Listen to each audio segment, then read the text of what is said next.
చిన్నప్పుడు చాలా చెప్పాను, నేను డాక్టర్ అవుదాం అనుకున్నాను. ఫస్ట్ నవ్వకండి, డాక్టర్ అవుదాం అనుకున్నప్పుడు వద్దు వద్దు అన్నారు. నేను అడిగా ఎందుకు వద్దు అంటే, ఓకే డాక్టర్ అంటే ఇది చదవాలి, ఇప్పటికీ నేను చదువుతూనే ఉండాలి, డాక్టర్ అంటే ఎందుకు అంత అంటే ఐ డోంట్ థింక్ అన్నట్టు వాళ్ళు చెప్పారు. కానీ ఎప్పుడు మేము చెప్తాం మంచి ఏంటి చెడు ఏంటి అంటే, మా ఫ్యామిలీలో కూడా చాలా మంది యాక్టర్స్తో పాటు చాలా మంది డాక్టర్స్ కూడా ఉన్నారు. వాళ్ళు కూడా లైక్ చాలా కష్టం పాప ఎందుకు, సో వాళ్ళ జర్నీ వాళ్ళు ఎక్స్ప్లెయిన్ చేశారు, బోత్ గుడ్ అండ్ బ్యాడ్. అసలు ఏది దాచకుండా ఇలా ఉంటుంది, ఇంత కష్టపడాలి, all of that. I chose వదిలే మనకి డాక్టర్ అనుకున్నాను.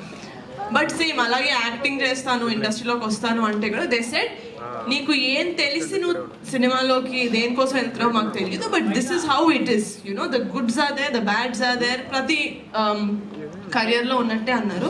నేను రెండు వినిన తర్వాత కూడా ఐ థాట్ డాక్టర్ అప్పుడు వచ్చిన భయం సినిమా ఇండస్ట్రీలో అవన్నీ చెప్పినప్పుడు భయం రాలేదు. ఐ థాట్ నేను చేసేస్తాను పర్లేదు.